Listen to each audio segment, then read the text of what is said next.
Welcome to the Rise of the Challenge podcast. Join me today. He's an entrepreneur, speaker, coach, author, and former collegiate athlete. It's Coach Cameron Campbell. How are you doing today, Cameron? Alex, I'm glad to be here, man. Thanks for having me. Thank you so much for joining us. I'm excited to learn more about you and your Rise to the Challenge. So what we do first is we go right to the beginning. Talk about where you're from and what were you involved in growing up? Yeah, so I was born in a very small town in North Louisiana, but I grew up really here in Houston. Um, I was forced to grow up really fast and not from a place from a negative position, but I grew up on the south side of town. Um, was I guess technically the wrong side of the tracks. I think like most people, you don't really understand what that means until you're like an adult. Right. And so my parents did kind of the Fresh Prince thing with me, and we moved out to the suburbs when I was like in the third grade. And that had a pretty profound impact on me. I think that in the, I guess, mid 90s, uh to understand what race was like. And I was the only black kid in my school for a number of years, or in my class, I should say, for a number of years, and kind of being, you know, the odd man from that perspective, but just understanding that where our country and climate was with race, um, and still trying to figure some things out. But, yeah, so that's kind of me in a nutshell. Kind of as our conversation talked about, I look back now and some of those like early memories really do shape, I think, who I am today. And I'm still kind of uncovering those sometimes. You talked about being the only person or the outsider at your school. Was it hard for you to make friends or interact with people because maybe you had a fear of judgment that was going to happen with the other kids? Yeah, so I think my parents were very liberal, or are very liberal. They, if they were a little bit older, they would have been hippies, right? And so, I grew up in a very inclusive, you know, love people, give people trust first environment. And, for the most part, that was reciprocated. I think that the racial thing that happens in a lot of suburbs and a lot of, honestly, entry level suburbs, right? So it's like middle class white families who are able to disassociate themselves from a majority of like a big city, right? So it's like, yeah, I'm the king of the hill on this itty bitty little hill. It becomes less about race, I think, and really more about class. And I think that for, kids, especially, kids understand class less, have a lesser understanding of class, but can understand race easier. And so I think a lot of some of what I experienced, and I don't want to make it sound like, it was a daily, day out basis, but I mean, I think some of the things that I was called, in the 90s, folks in the 60s fought for that not to happen. But a lot of it, I think, as I flash back, really was about classism that maybe just had racism draped over the top, but it was really steeped in classism. Growing up, did you have any motivations or inspirations in your life? Yeah, so my grandfather, I called him my papa. He lived with us, all in about that same time window. His wife, my grandmother, passed away, and my parents moved him in with us. And he was the closest to what I'd say like a perfect man was. Understanding, obviously, there was no perfect people, but my mom was great, my dad was great, but my papa really showed me what love is. And he was, again, like went through the Great Depression, World War. Like he was not, he didn't use the word love like really ever, but he displayed it so much. And so I say he was a role model for me. And as far as experiences, my mom growing up uh, had a part of her life, her window, where she had like extreme back pain and back discomfort, and it forced me to grow up like very young. And so, again, all in that same kind of third grade, fourth grade window, I had to figure out how to cut the grass and cook and make groceries and like go to the grocery store and, budget. And so like literally, here's $17 cash, go buy $17 worth of groceries. Right. And so like walking into the grocery store, um, without a calculator, which kind of is why I'm so good at like quick math now, but it's like, yeah, you can't go up there with $18 worth of groceries, you're gonna get embarrassed, right? And so what I think a lot of adults and parents would frame as hardship was really just teaching me life at an early lesson. And that's just life. There's gonna be some times where, it may not be $17, but you've got a limited budget and you've got to make that budget stretch. You've got to figure that skill out. And so even in conversations with my parents now, I think that sometimes they have like an apologetic disposition for, just things that happen in life, or just like even some of those examples I shared. And, I've always been like, no, I needed that. Like that gave me such a leverage heads up. And again, there was so much love in our home. And my father's a point of reference. Like my father was, I learned my work ethic like from him. Right. And so the times that he was not in my life, he was in our home. He was just, gone to work by the time I woke up, and I was asleep by the time he got home. Right. So he was in my life for sure. Just with my mom, with her physical ailment, she was, just physically there when I got home from work or school, when I came home from school. But yeah, I mean, I think those misfortunes, you know, became my superpower. But more importantly, I had a great childhood. I mean, I remember like my first BB gun and my first like go kart and all those like cool things that like little boys love. But, more than those things, like my parents gave me responsibility at a young age. And, it is for me the gift that keeps giving. I think when you were talking about growing up very quickly, I kind of went through similar things with my dad, where I was taking care of him and helping out around the house, going to the store and everything. And I think kind of made me become a better person, where I appreciated the things that I had, or appreciate the things that I do. Where when now I'm by myself living in a house, I'm able to figure out those kind of things already. Would you say that growing up fast for you, it helps you now what you're doing, where you can be able to stick with the budget, be able to do daily tasks around your house? Yeah. So what it does for guys like you and I is like that is my norm, right? So if I, as an example, you've got your family operational budget. So let's just say, $300 a month on dining out, for example, right? So you understand before date night that there's $75 left in the budget for dining out. So $75 for a guy like you and I is a non-negotiable number. So, if with the tip you're at 78, like nothing happens, like you go $3 over and, like, you save a few bucks on your electric bill, right? So like in the grand scheme of your budget, there's, nothing wrong. But for a guy like you and I, it's like, no, there's no going over $75, right? So maybe if you want drinks tonight, it's Chili's, right? So we can have drinks too.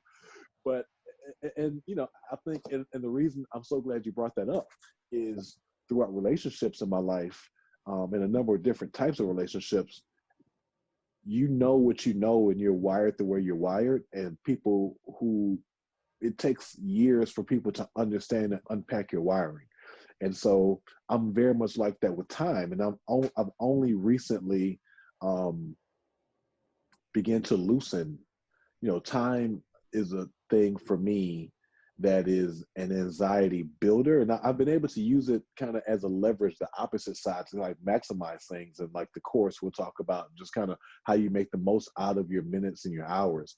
But there was a time I remember so distinctly. I was very young and I was staying with my grandmother on the other side while my parents were out of town visiting family. And there was a hurricane that my parents had to drive through, right? So again, this is the early 90s. So you're getting news like every hour. There isn't like every 5 minutes, there's an app and here's where you are, GPS. And so my parents promised me that they would call like every couple of hours, just like, hey, we're making progress. Here's a milestone we're at. And so my parents pulled over to like let the storm pass, which is the right thing to do, but they also didn't stop and call. And so they ended up taking like 2 extra hours, which for me felt like a lifetime, especially when you're watching the news and it's like, oh, there's a roof and there's a cow, and it's like that's a path that your parents are driving through. By the time they did get to like a safe place to call, I was just like so tightly wound, and I kind of began to clutch on to time. Like I started wearing a watch like in the second grade. like I just, like class is over now, the bell rings, got it right, just like time. And for the most part, like I said, I've been able to like leverage maximizing time, to as a strength, as a superpower, right? So you can get more out of your day if you squeeze. But the other side of, still learning myself is there's so much anxiety. Like the downside of maximizing time is it emits a pollution, and that pollution is or can be anxiety. Mhm. And so now like I'm finally getting to a point to where I'll loosen up, or like if I've got an appointment across town that'll take 45 minutes, I would typically leave like hour early or hour 15 early, even though at the worst it would take 45 minutes. And then I do things like mind tricks, like I actually had this podcast on our show timing on for an hour early, because I always set things an hour and 10 minutes early, and it just creates like this like unnecessary mind fog that I'm finally getting to a place of learning myself. And it's like, no, just like let it go. And if the show before runs over 3 minutes over, then just kind of send them a note and apologize. But in the past, I would just like block off all these big windows and be waiting for you for 55 minutes, but at least I wouldn't be late. I totally can understand the time management part. I'm the same way. If that takes me 45 minutes, I'm leaving an hour early. Just because you never know what can happen. Like an accident could be on the road or traffic. So I totally understand, because my family would say the same thing. Alex, we need to stop freaking out about it. But it's like, that's just me. I mean, my friends understand it, but they deal with it. They have no problem, because they're like, oh, we're early. That's fine. Well, and again, it's like, but it's all right? So it's like so interwoven into who you are and your character that it became a thing for me. Like I would say to people like very early, like in my professional career, like if I'm not on time, like send somebody, because I'm probably not. I'm in a wreck or something. Like I don't show up late, Mhm. and then the 1 or 2 times that you do show up late, because of things you can't control, there will be so much guilt on my behalf, because I will be in this conflict of my character. Like I'm the guy who shows up 15 minutes early, not to, leverage a power play at the table, for the meeting, but just to be able to set the table for the way the meeting's going to go. Now I'm kind of in a shell, and, maybe a bit insecure, like not fully in my flow, because I'm 2 minutes late, and like what happened in conversation, or what small talk was had, or just like I've missed these opportunities. But the fact of the matter is, like, if you live long enough, things happen. Like, be respectful of people's time, yes, but it's like the guy who's a minute late, or the second guy into the boardroom for a meeting, isn't missing anything. That's just stuff inside of me that I've got to begin to let go. So what was that dream job that you were going for or wanting growing Alex, if I told you, so up? my dream was to be a senator. I always understood that giving and serving was a big part of who I am. I understood that, those are two of my spiritual gifts. I understood that, um, I understood that I prepared myself really most of my life to be able to stand or withstand a lot of the public criticism that comes with politics, and making good choices, like from a very young age. Like I went to college and school well before social media, but like I carried myself even then like as if the person at that party could never come back and say, yeah, he was up there like going crazy, right? So I just always tempered myself, I'd say, for the public eye. And not from an ego standpoint, but just like the last thing you want is to have a family and, you know, and to get to a point of success and be like, well, yeah, but then 20 years ago, you like jumped off a pool, you know what I mean? Like that. So that was my dream job. And I'd say that job dream shattered, I guess, or the bubble popped while I was in college. So I was a political science major, and I got a C in like intro poli sci. And so like my advisor calls me and she's like, hey bro, like this is a class you should ace if this is like where you want your career to go. And she was, I'd say, you know, each branch of the legal system has their own strengths and weaknesses, but the judicial branch, you know, especially with, Ruth Ginsburg passing away, there is a level of truth and objectivity that is required for that branch. And she brought that level of tone and conversation. So she said to me, you know, listen, I'm glad you got a great heart and you know, you enjoy giving and want to make an impact in your community and potentially the world and the country and your state. But you need to understand that if you take this path, this is not squashbuckling to make the world a better place. This is calculated, it's consistent. You're going to need to prepare to go to law school. And if you don't go that route, not to say you can't still be in politics or make an impact, it's just that is the non-traditional route, which means there's going to be a lot more roadblocks to get to what you want to get to. So with that being said, reflect on that and come back and see me in a day or two. So I changed my major to public speaking. Definitely two different areas right there. Yeah. So with public speaking, did you enjoy doing that kind of stuff, or was it just it was maybe available and the thing that came upon my mind at that moment? I got to be honest, Alex. Like I went through. So I remember like it was like a Tuesday. It was midweek, and so I changed my major on a Friday. So like midweek, I had this conversation with this counselor, and she gave me the thick. You remember the course catalog? You remember like Yeah. it's like 2-inch like binder, right? So I'm flipping through it, and it's like, okay, I know the areas of my skill set where I am not, where I'm weak, right? So like deep math, deep science. Like we can rip those pages out, right? So while I'm a curious person and all that kind of stuff. Like, you know, I'm not squinting in front of a microscope. For like that's not my career path. So then I get to communications, right? And so it's like, you know, TV, radio, and even that, it's like, what does TV mean, right? So it's like courses. So then there's a course on public speaking, and I'm like, wait, you can major in this? Like being a well, you know, polished, finished speaker? Oh yes, Tommy, this is it right here. So I was very fortunate to like find what almost feels like a hack. It almost feels like you're stealing, right? So it's no different from, you know, the really obscure tech hacker high school kid understanding that like, yes, IT is a major, but like natural science and mathematics is a more original you know, major for IT. Like, yes, you know, I like computers, but I'm actually drawn to the science and the math, right? So that's kind of what it was for me, being able to major in communications. Like, yes, this is naturally a skill to me. And you get a little older and you hear that, you know, like speaking is people's number one fear, or number two fear behind death is speaking or public speaking. And it's like, yeah, I'm again a compassionate person. I mean, I can't like I don't have.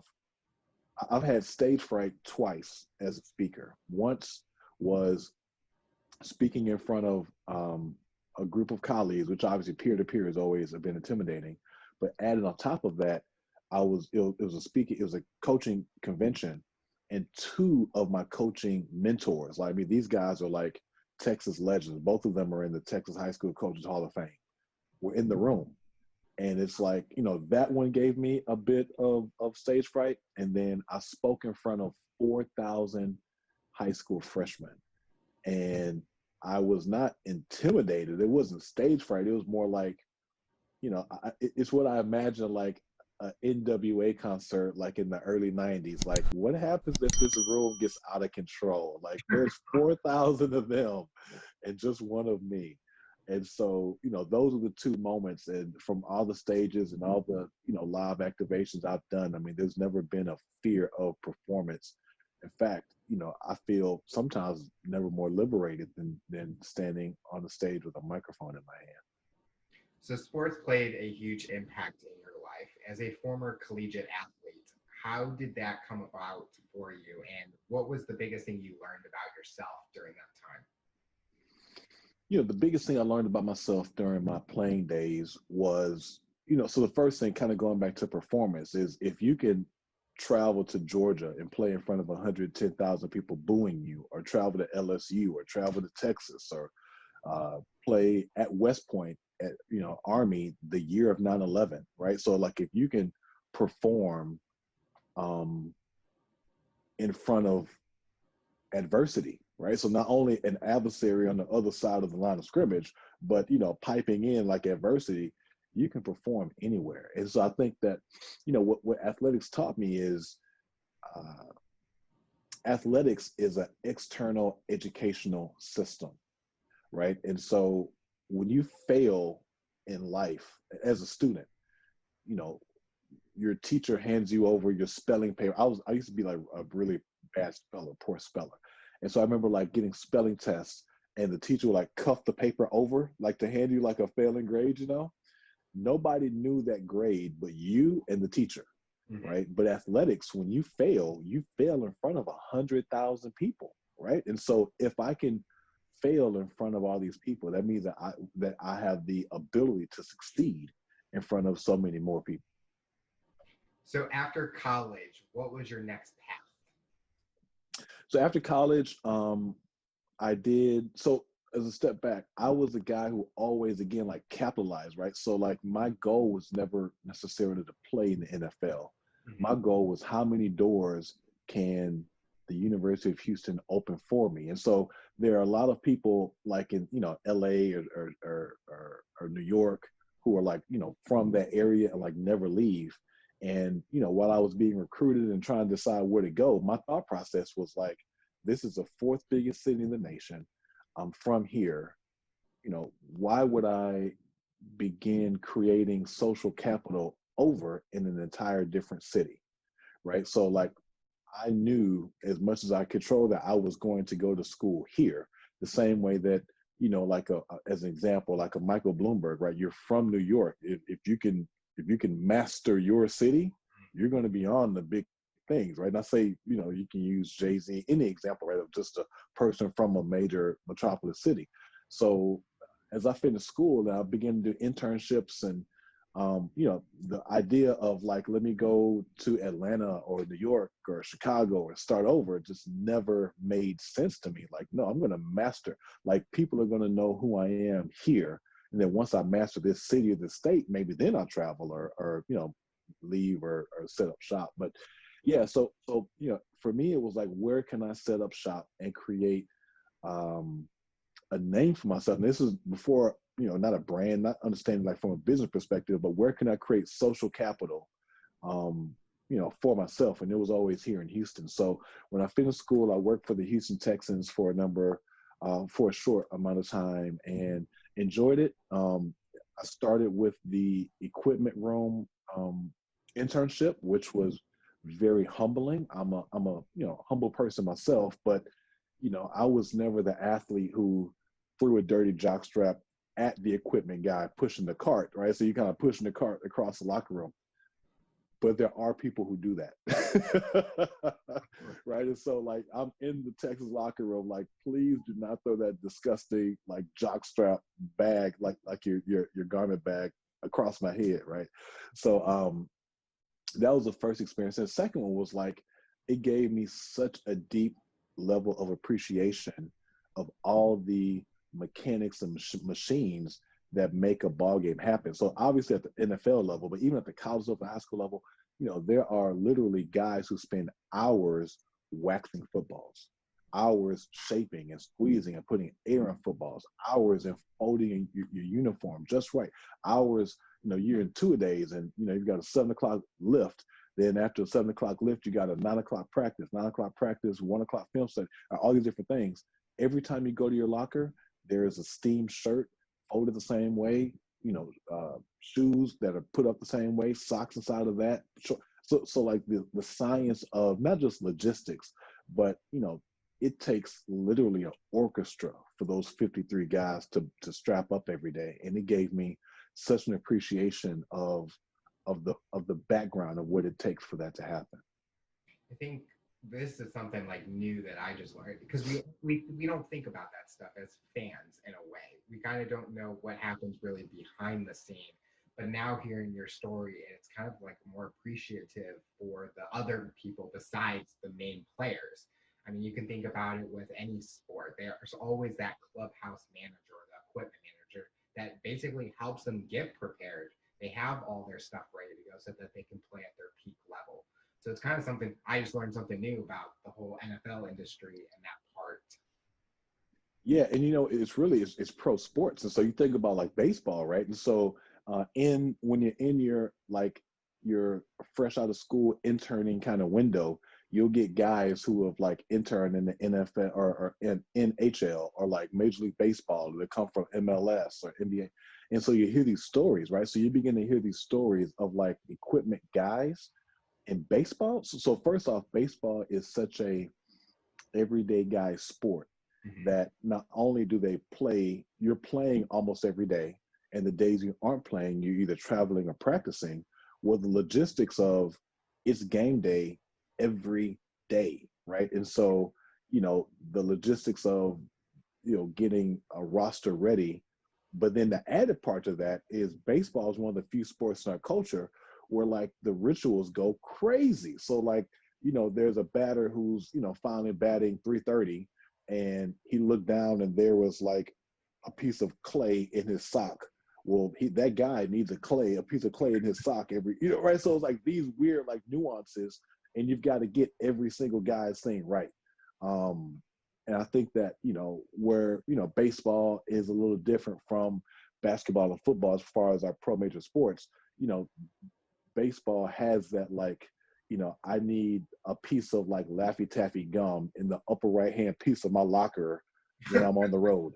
You know what I mean? It's like those like weird nuances, and that's just like the guy on the roster. Now you're talking about like the all-star guys. I mean, not that they're like Madonnas, but it's like their mentality is that piece of Laffy Taffy got me there. So I'm not walking in that locker. I'm not getting dressed until that Laffy Taffy's up there. And again, there's no like, mean-spirited stuff behind it, but it's just, again, the routine of playing that sport.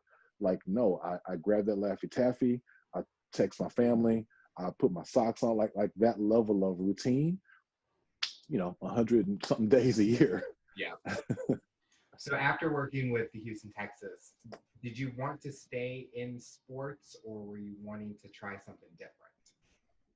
So I knew that I had, going back to, conversations with my papa, just flashing back, and this is about the time that he passed away. I knew that I had an obligation to like the ecosystem as a whole, mm-hmm. to give back, because I had such good coaches, and I had such a rich athletic experience. And you get older, kind of as you're saying, like you have more conversations with other people, and you realize like, if I've been playing for 10 years and 8 of those years, I've had the most amazing coaches. I've had a blast. Like I've been overly blessed when it comes to like that part of my experience. You begin to have conversations with guys, and it's like, yeah, I played for 8 years. And 8 of those, or 10 of those years, 8 of those years sucked because I had terrible coaches, and only 2, right? So I was really drawn to like this gravitas of, and not from an ego standpoint, but like I owe it to over pour in somebody else's cup, because I look back and like my cup was really over pouring. Like I did not, I can only name a handful of coaches that, so first off, my coach sucks is such a cop-out thing to say, right? But like I can really only point to like one or two seasons, even going back to like middle school, where I felt like this person coaching me is either inadequate, is not committed to developing me, or just isn't very good. I can only say two seasons. I don't mean 2 years. I mean, basketball season, football season, track. I mean, all these different sports I played. I've just had like amazing guys supporting me, and so you kind of pick yourself up by the bootstraps and figure like, how am I going to make a dent in this world? And I started by being true to myself and just saying like, the world, I'll figure the world out. The world will figure me out. But let me start in a place where I'm indebted to finding a way to impact, youth athletes and leaving them better than how I found them. So when you were helping with youth athletes, did you kind of use the skills from previous experiences to help shape to how you were able to use that in your position? Yeah, I think so many times, you spend your early 20s, trying to rebel against the things that have been kind of structured in you that typically make the most sense. And you spend, the back end of your 20s thinking you know everything, right? So for me, it was like, okay, I know that at 23, I don't know much about anything. So let me take the little bit that I do know and grow it and expand it. And so when I began to coach, like when I got my first head coaching job, I was 30 years old. I mean, so I was at least 5 years younger, at least 5 years younger than the second youngest head coach in this Houston area. And I was at least 15 years younger than the youngest athletic director. And so like that, again, like going back to all those stories we talked about from my childhood, I had this not insecurity, but like this piercing honesty of that guy across the field has been coaching longer than I've been alive. So for me to think that I'm the hot shot because I'm young and they gave me this job, uh, and I can just come and out scheme or out personnel or beat this guy outright, like, no, you've got to approach this with pious and with humility. And so what you can do is you can't outbeat a guy who has 20 more years of experience, but you can certainly outlearn him if he stopped learning. And so I just became just a deep, deep master of the game. And I was very blessed. I shared with you, the time when I was in the room with, some of my mentor coaches. One of my mentor coaches, his name is Ray Seals. There's a high school here in Houston called Madison High School. And, he was a head coach there for a number of years. He's a Texas High School Coaches Hall of Fame. I think he was a 2013 NFL Coach of the Year. And so that award is given out from NFL guys who vote on their like high school and their college coaches. So he had so many guys in the NFL, or so many guys that he had impacted, that he was a consensus Coach of the Year. I think 2013, maybe 2012 or something. But the point I'm making is like, we had come across paths. He actually gave me my very first coaching job, and I'm one of those guys. I anchor to relationships. Like relationships make the world go round. And so I spent every waking hour that I could, and not be a burden to him, just soaking and learning and listening. And he would talk about these schemes. And, as a point of reference, he ran the run and shoot offense, which, the Oilers kind of made famous. He ran it to such a perfection that he would have these books and books of deviations of scheme that he would, from 85 to 93, this is how we ran the run and shoot. All the same offensive scheme, but just different deviations of it. And as much as I could comprehend, I would just sit and learn. And so to answer your question, yeah, you've got a couple of years coaching under your belt, but you're coaching against a guy who's twice as old as you and 3 times more successful per se. The only way that I can bring some equity to the table is to outlearn that guy. And that's something that I've always been just an avid, ferocious learner, no matter what part of my life. You mentioned like the age difference or the amount of experience some people have. With my industry that I'm in, there's a lot of people that have been working at the company as long as I've been alive. So I kind of have to understand how they do things, but kind of tweak it in a way where I can still utilize what I do. And because I come from a different generation, and I've noticed that sometimes it's hard for managers to figure out a game plan with the different ages, but you kind of have to think in your mind, I just got to keep learning. If I have to do it a certain different way, you just have to go out in that way and do it that style. And I'm a person that I'm always trying to learn as much as I can because I want to be well rounded in any situation that I have where I can say, I know how to do it this way. I can use this skill set and all of that. And it kind of helps me. And hearing your story in that way, it kind of tells me I got to keep on doing what I'm doing and keep on learning and not stop learning. I think a lot of people think when they come out of college, oh, I know everything. Because I read a textbook, I got A's on everything. But then it's like when you get out in the real world, it's a totally different atmosphere in a way. Yeah, I think a lot of what you said is true. And I think that the biggest mistake, and it's easy to like rail, I'm a big advocate of the education, space. And I think it's easy to rail on like formal education is broken. Like, yes, it's broken, but you're in it. So you might as well make the most of it. Right. And so the idea that, college or university is about learning skill is only partially true. So I believe, so I'll tell any college or high school kid, you know, high school or sub college, it's 100% about learning things for sure. Yeah. College is like 30% learning things and 70% learning how to learn. Right. And so understanding that, the way that you prepare for tests, challenge, depending on your industry, obviously, but really are more about understanding your learning style, understanding that, your professor may teach a class Monday, Wednesday, Friday, and based on your learning style, you may take that class on Monday. It may be in your best interest to sit in that other class on Wednesday and take notes. So, as a learning style, you may decompress in their class on Monday, just unpack and receive the stuff that's being taught, and then sit in that exact same class, different sections. So it's like not your course, but same class, sit in the class on Wednesday and just take notes. And then sit in class on Friday and challenge everything that you think you know based upon these previous two, right? So it's like there's no course for that. And that's a bit of how I was able to learn, especially like classes that were like more challenging to me, like the hard science classes. Like, I don't need you to like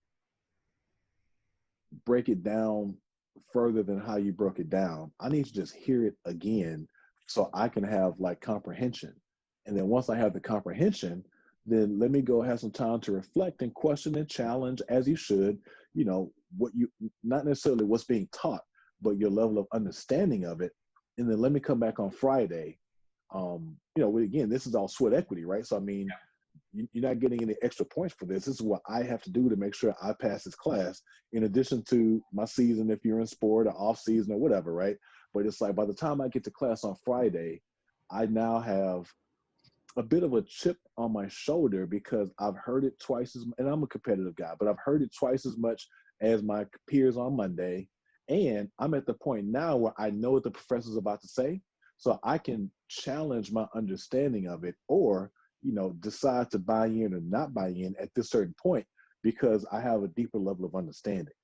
And so, that you have to learn how to think, and you have to learn how to learn during your college years. And to your point, that's like that skill set is what you transition to the career example that you just used.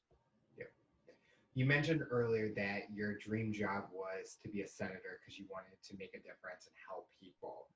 Would you say, looking at a full circle, that when you became an entrepreneur, you wanted to use those same ideas of becoming a senator into what you do today? Yeah, I think I don't know that there was a term for it, but there's two things that when it comes to business, I think make me stand apart. And the first thing is, I very much am a social entrepreneur. And so my sports construction company, Texas Athletics Construction, we build, athletic surfaces, football fields, basketball courts, whatever. But we do it with a philanthropic intention from the beginning. And so we'll partner with the nonprofit and, based upon the completion of a project, a large amount of revenue from that project will be earmarked for that nonprofit. And so we'll partner with that nonprofit to go do the community work where, so many places in the corporate setting say, okay, we've got $50,000 sitting around, I'd rather give it away in the community than pay it in taxes. Let me go find somewhere to go, not say dump this money, but like go dump this money. Right. And so the first thing is, I very much am a social entrepreneur. And I think that part of me was derived from the desire to give, that kind of senator thing. The second thing is, Alex, I love, love the disruption model. And so, for your listeners who aren't familiar, the disruption model in a nutshell, if I were to describe it, is Tom's shoes is a great example, right? So I've got a pair of shoes here. We want to sell for a base price. Let's call it $20, right? But for every pair of shoes that we sell, we're going to give away a pair to an underserved pocket. So not only is that social entrepreneurship, but there's also the disruption model. Now, where the disruption model comes in is, business is typically all about commerce and transaction and making money. But what the disruption model, where it goes into effect is, I'm going to take a relatively analog business system and find a way to turn it upside down. Mm-hmm. And so, that's what I did with my construction company. And while it certainly was not the intent, what it did was it gave us an amazing, unique selling proposition, a value proposition. And so, we started in the residential space. And so I'd, go out and have an appointment with a client, and we'd look at their, backyard and kind of mark it off and everything. And, you kind of finish up and say, okay, well, this is, kind of based upon what we see, roughly $25,000 for this project. But I tell you what, if you're willing to write this nonprofit a $3,000 check, I'll sell this to you for $22,000. And, it wasn't intended to be hokey. Again, it was like my way of, funding the philanthropic endeavors I was doing. But what it truly is from a business perspective is a unique value proposition. So the guy who comes behind me, quotes the same thing and the specs are the same. And so as that person sitting at their dining room table making a choice, they can go with this guy who's going to build them a court and then put $25,000 in his pocket or whatever the difference is in margin. Or, this guy who maybe is going to give up some of his margin, but he's actually going to go do some good with, with the resources I'm going to award him to his project. And, the social entrepreneurship plus the disruption model has opened so many doors. And not just from a feel-good tug, right? Because everybody that you partner with, not everyone makes emotional decisions or makes, decisions based upon the good of everybody else. But what it does do is open people's eyes to there is more than one way to do business and to do things. Was that your biggest strategy going into creating that company, was how do I stand out in a way, and you kind of knew that this wasn't something that was being done? Yeah, so that I started that company in the Lenten season of 2017, and I'm a Christian, and I definitely enjoyed the Lenten season, and it's a season of reflection. It's a season of spiritual closeness. It's a season of it's a challenging season, right? Because if you're making a sacrament that's a sacrifice, you're hungry, you're tired, you're not at your full, but you're always kind of leaning on God. Like, I don't think I'm making a good choice, so let me kind of lean on you and like provide for me. And I was walking, I was taking the call in my front yard, and I just remember getting off the call, and it was like, okay, where are you? Like, you're doing okay in business, you're providing all that kind of stuff, but you're that's not the only thing you're supposed to be doing. You're supposed to also be giving and serving and leading. And so I was kind of, convicted with this, like, what's the next step? Mm-hmm. And like we talked about earlier, you kind of look back in the inventory and say, okay, well, what you got? So I know sports construction. I know how to sell it. I know how to build it. I know how to assemble teams and how, to execute it. And I also know at the time I had started my first community program as a turkey drive. Um, and I also knew that I had, kind of going back to the story I shared with you, like leaving out of, that bad community from a young age. I knew that I had an obligation. Like, I know that the only reason that the doors were open to me was because, my family moved. The same kid in the same situation in that other neighborhood would not be afforded a fifth of the opportunities that I had. So I have an obligation to manufacture or to create some opportunities for the kids and families who need those same opportunities. The kids who live in underserved and underpocket families who live in these areas aren't any better or any worse, right? I mean, they're brilliant minds. They're beautiful families, wholesome families, and under every single roof. It doesn't matter where that roof is or how well that roof is put together. And so, I did always have this burden of, I need to give back and I need to serve. And so that's the origin of the story of why I started the company. And the outcome of it was un unequal in a positive way, unequal success. And I say that, I'm not even comfortable really saying that, right? So it's like, I'm not saying that I'm successful, I'm not saying that I made it, but that company is still alive, thriving, doing great work, and the doors have been open to that company for so from there, I started in residential, and then within like a year and a half, I was awarded my first commercial job. And typically, you're in the business 5 or 10 years before you can even sniff getting a commercial job or a government job, a government contract. And so, again, you think about pulling at heartstrings and doing things for the right reason. Well, that may work if you're sitting at someone's, dinner table. When you're being procured for a government contract, they don't care what you're doing with the money. They want to know, can you get the work done at a value price? And, do you have your ducks lined up? And so, that's where, your character comes in, because you're not partnering with a resident. I'm not saying, Alex, cut this check for this nonprofit. The whole check's being handed to me. So now I've got to go cut this check. And so your character gets tested. And so, I'm saying all that to say that, being extremely true to who I am and learning in my failures, sitting in my unknown moments, seeking advice and counsel, being true to my faith is what launched Texas Athletics. And, the work that we do gives me purpose and mission way more than any tangible, gift or trinket.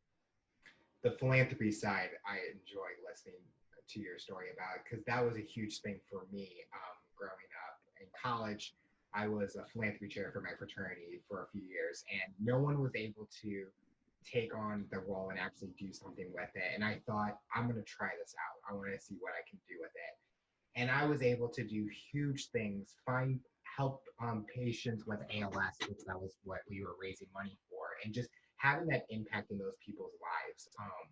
It wasn't it wasn't about the whole publicity or being a picture on the Facebook page. It was all about, how can I make a difference into that person's life for even the short amount of time I'm there, because we want to do great for other people. And how you're talking about testing your character, it kind of showed a lot of people in my fraternity, their characters didn't match up with what I did, but the people that were close and cared about the passion I had, they wanted to come with me on that journey and go there and be a part of it.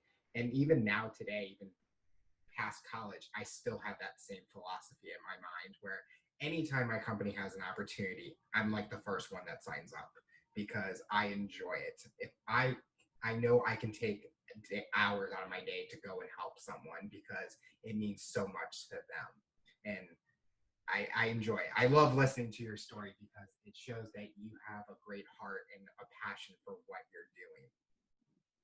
No, thank you. And that means a lot to me. And I think that one of the things you kind of touched upon is the attention it brings. And, I have this like weird dichotomy to me. Like I'm a very extroverted person, but I am like highly introverted, right? So, when the spotlight's on me, it's like, no, not me, the company, right? So it's like, it's not that I'm doing so good. Bring awareness to the company so we can be awarded more contracts, so we can go, do more good. I can tell my story and share my testimony, but I have no problem doing that.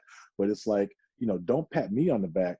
Look at I'd rather raise the company's profile than my profile, because the company is what's going to go out there and create, the opportunity for us to actually go back and do the work. And so, it took me a while to figure that out. And, just, it took me a while to figure that out. That's what I'll say is, I would decline some interviews and there'd be opportunities for press. And it's like, yeah, it's not about me. But then you got to kind of put your big boy pants on. It's like, well, okay, I'll tell the story, but make sure the story is about the organization. Don't make it about me. And I think that's, again, like just being true to who you are. And, everybody has their their glitches and what makes us all unique. But, I think ultimately there does come this, this burden of there's a split of like the brand and the person.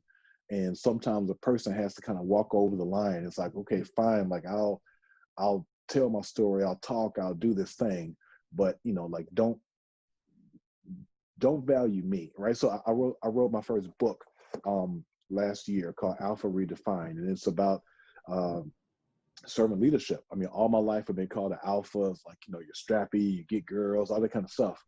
And for me, kind of going back to what I just said, like it's, I don't care about that. You know what I'm saying? Like that's not important to me.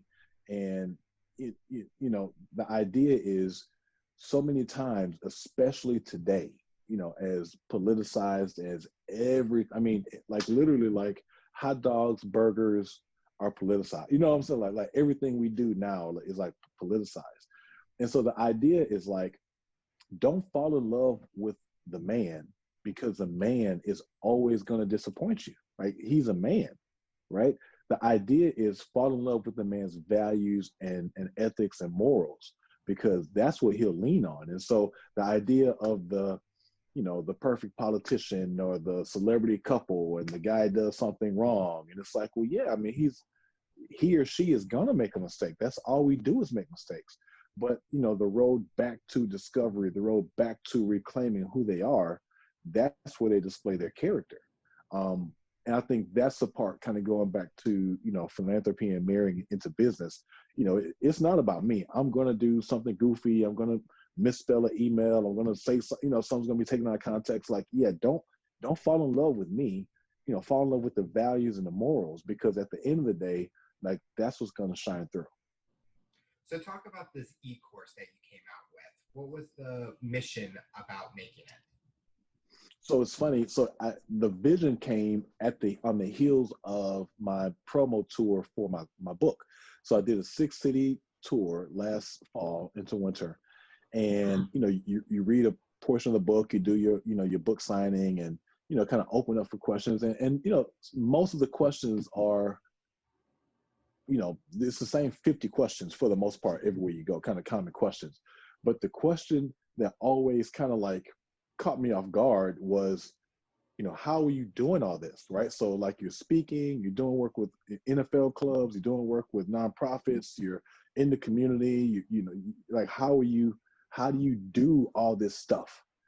And my answer was always the same. Like I win the first quarter of my day. I mean, I get up, I have a pretty consistent protocol. I wake up at 4:00 and I spend my time with God, and I journal. I just kind of begin to go through, like, you're trying to answer this question, but then the more you answer the same question, it's like, wait a minute, this framework that I've, established, I won't say I created it, but like the framework that I've established can help people, right? So what I hear people saying is, I need help capitalizing and leveraging and using maybe some of the principles that you use.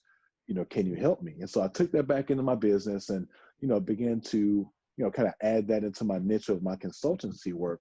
And, even that is almost like when you see, you know, a loose dog and you try to help it and you pick your head up and it's like, oh crap, it's a whole litter. You know, it's like, what do I do with all these dogs? I can't, right? And so the idea was like, okay, there's opportunity here for me to help people. There's a framework that I've established. And the coolest part, Alex, is because I spent the time in researching and doing interviews for the book, I had this pool of interviews that I'd interviewed like 30 people, and 12 of them were like either millionaires, self-made, you know, like just like businessmen, entrepreneurs, like really had it going on. And you begin to go through the transcripts of these interviews, and it's almost like a like a like a validation by like two things aligning, right? So it's like, these are my practices that I established myself. But then when I extract all these interviews, all these guys are doing like very similar to the same thing. And so it's like, I can not only add to mine and enhance it, but it is like this validation of, yeah, like you're onto something, like, you know, keep it up. So long story short, beginning of the year, I'm like, you know what? Like, I need to be able to help as many people as I can, but I physically can't be everywhere at once. There's only so many Zoom calls I can take or appointments or whatever.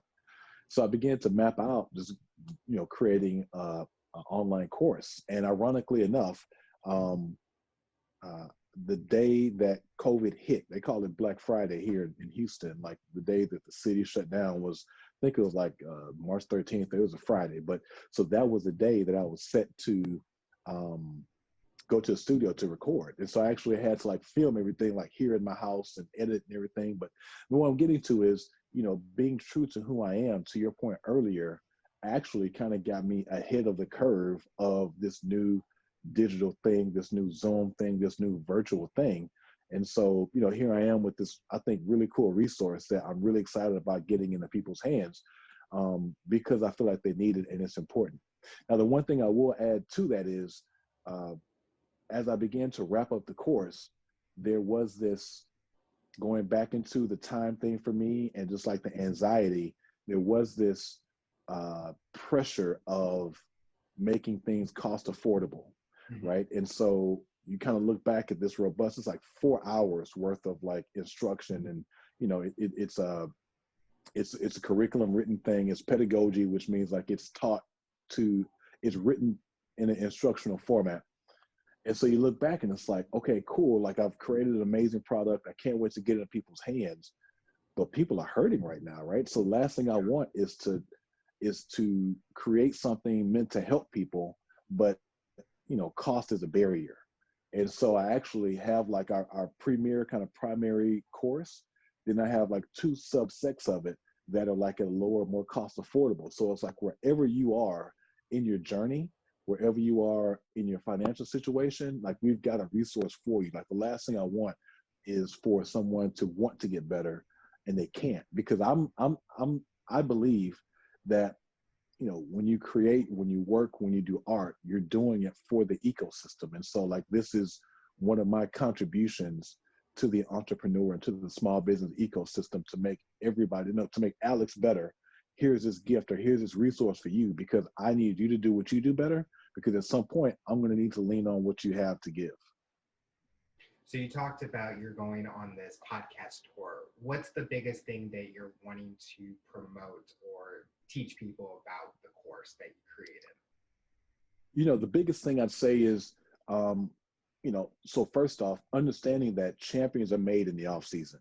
And, you know, we talked about sports quite a bit, and kind of as you referenced, it's like sometimes we get away from physically being in sport or physically being in competition, that we forget that, you know, Manny Pacquiao doesn't win the belt when the bell rings. Manny Pacquiao wins the belt those 6 weeks in training or those 9 weeks in camp, right? So the idea that you're going to get to your desk at whatever time and just have a phenomenal A+ day is a crapshoot. Like life doesn't work like that. So if you can hedge and leverage the 4 hours before you get to your day, you can create so much momentum that by the time you get to your desk, you know, you're actually having some type of impact, and you're rolling downhill already. You know, in the football terms, you're already running downhill. You know, while your competitor, while your peers getting their first cup of coffee, going through Instagram, you're so focused in the zone that you've already leveraged your success for the day. And so I guess one of the things I learned in coaching is, you can manufacture a win, right? And so some of it is setting benchmarks, some of it is setting goals, but some of it is keeping your eye on the big prize. And so, if a division championship is your goal, then, yes, you need to win games to achieve that. But, losing a game doesn't take you out of eligibility of achieving your goal. And so, to answer your question, the biggest thing I want people to take away is you can create a system for you to have an amazing first quarter of your day that catapults your entire day. So what does the future look like for you professionally and personally? What are you wanting to accomplish in the next few years? That's interesting. So I really like, I'm a curious person. I really like solving big problems. And so there are a handful of big problems I want to solve. Selfishly, I think that, and it hurts me to even say this, right? But I think that Texas athletics, like high school UIL, so high school athletics is very good, but it's not great anymore. And you look at states like California, look at states like Florida, Colorado has a very interesting format. I want, like selfishly, for Texas athletics to be dominant without a question. And I'm interested to get my hands in trying to fix that.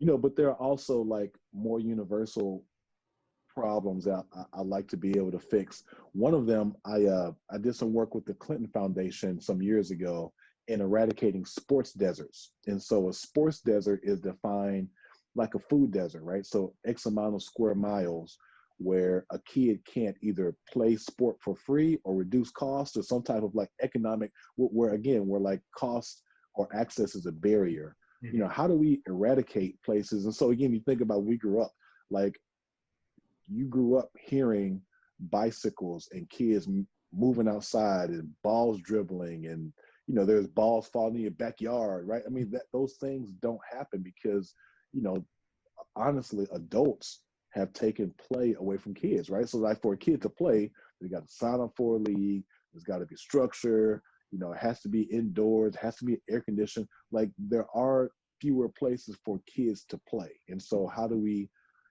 going back to the very beginning of this conversation, how do we allow sports to teach the youth the same way that they taught us, if we continue to create barriers for kids to play? And so, I'm just curious to like try to figure out how to solve really big problems like that. You talked about helping with youth athletics and high school athletics and all of that. I know there's been some TV shows or movies, documentaries that talk about Texas sports. Would that be hurting what's going on, or is it not telling everything that's really happening? Because there's like those shows, like the one show that I remember is Friday Night Tykes, I think, where it talks about youth athletics. But then when that show was happening and then we're all seeing what's going on, then it starts a media storm, and it kind of gets people thinking, is it safe? Is it not? How are the coaches being like this? Do you think the media has an effect on why it's not where it should be today? Yes, that's a really good question. So what I'd say is attention. I think that there are, in our society, there are institutions, right? So the government institution, the banking institution, financial, faith institutions, education, right? In Texas, athletics is an institution. Yes. I also believe that when institutions become monetized, that it bottoms out the values and the ethics, right? So what I mean by that is this, the educational institution in our country for years had a relatively low cost barrier of entry, right? So it's like, if you pass these tests, if you are able to have success at this school, then we're going to make it cost effective for you to be able to go to this school, because we need you to make our ecosystem better. Mm-hmm. Then when you begin to monetize it, it's like, you know what? Everybody can go to school. We're going to make the school $50,000, And so whether you sink or swim, that's on you, but just be sure to cut me my check, right?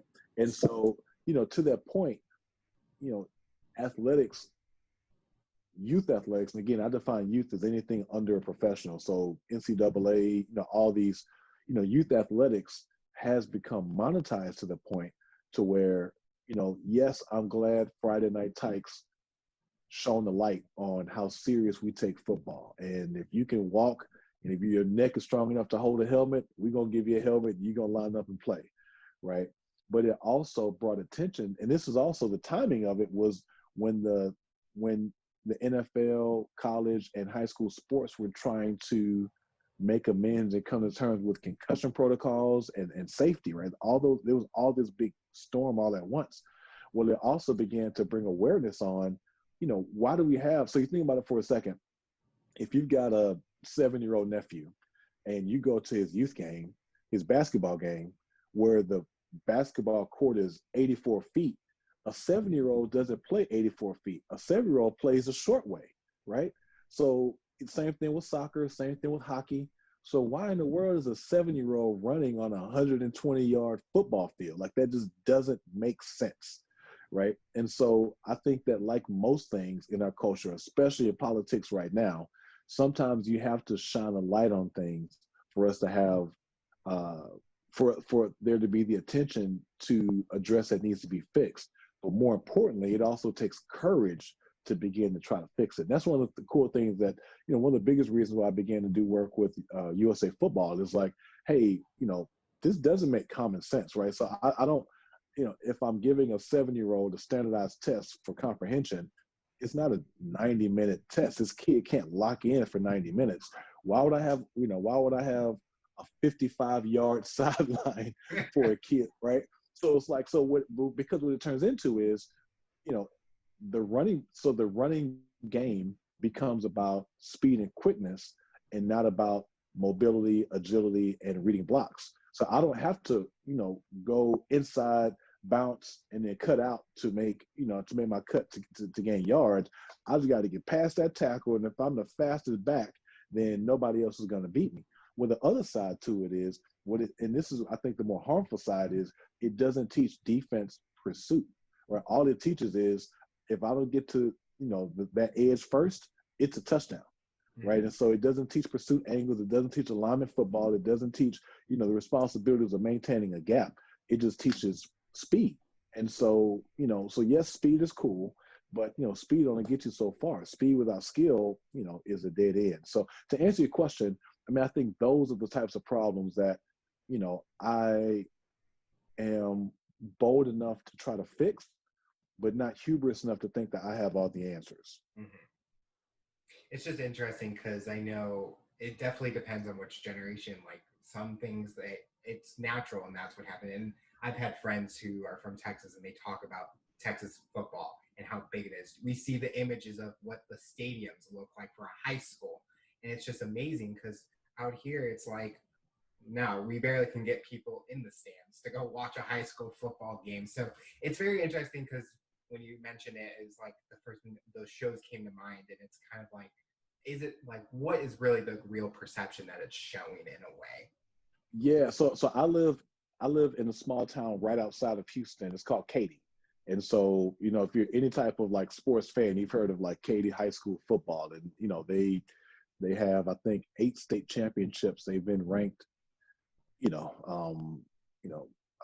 number one in the country by Max Preps a number of years. And you've got like North Shore on the other side of town. But also it's short. There's a stadium, like our community stadium, holds 17,000 people, right? And so, and it's packed. I mean, last night I was grilling on the backyard, and you can hear the band at halftime. The light, are lit up, and so it's like, yes, kind of going back to what I was saying earlier about athletics being an external educational system. If a high school kid can perform in front of 17,000 jeering fans, that kid can be successful at whatever he chooses to do in life. Yeah. So the final question I'll ask you, for someone that's listening to this interview, what tips or advice would you give them to accomplish their goals, overcome obstacles, and rise to their challenge? Yeah, so the first thing I'd say is you have to be unapologetically you, right? And so this entire conversation has really been, Alex and Cam kind of going back and forth about best practices and what we see and the way we see the world. I think you have to understand that you can achieve anything you want to. You can also, and this is, I think, the dopest thing about technology and where we are today. Um, you can learn just about anything today, right? And that's not necessarily saying like, excuse me, that's not necessarily going like YouTube University, like, right? So I mean, there's junk everywhere. But the point I'm making is, there is an art and there is a science to everything. Art is subjective. What you present as art, or the art you put on your work, is up to your interpretation.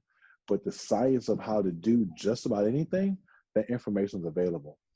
And that leads me to the second thing is, I think you have to have a ferocious desire to learn, with the understanding that, it takes a lot. You have to learn a lot, right? So you have to be like, you have to have an unquenchable like curiosity about things.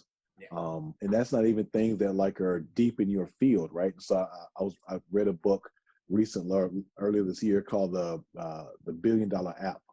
And I'm not a tech guy. I don't plan on like launching an app, but it's like, I don't deal with much math and science on my day-to-day basis. So let me just sit and learn and see how far I can get into, a pretty technical book. And what it becomes is like, again, you can learn anything. So yes, I had to read it twice to kind of make it make sense. But it's like, yeah, I'm better now. I can take the analytical, the one thing I learned from that book was like the power of testing and switch testing and A/B testing. And it's like, yes, I can take a component, just a small nugget from that book, and take it and add it to my business, to take it and add it to my life and make it better. And so the last thing I say is, life, nature, relationships happen in patterns. And the slower you can move and the more observant you can be, you can begin to pick up on life's natural patterns, and then to understand, that this thing that happened is another one of those, right? So if you're a guy who maybe you listen to this and you're like, yeah, the work stuff's cool for me and all that, but I don't understand why I can't maintain long-term dating relationships, right? So the fact of the matter is, most patterns in life are the same. And so if you can understand the patterns, you can understand when there's opportunities to be vulnerable, or the opportunity to, stand your ground on the situation, or an opportunity to, be honest about a situation, whatever the situation may be. There's probably a pattern. If you're not getting the result you want, there's a pattern in there that you have to identify, which goes back to the science thing, right? But there's a pattern you have to identify. Once you identify those patterns, you can literally ride the waves of life. Well, Cameron, I want to thank you so much for coming on the show and talking about your rise to the challenge. We all learned so much about your journey, and excited to see what the future looks like for you. Hey, Alex, this was a pleasure. Can't wait till we do it again.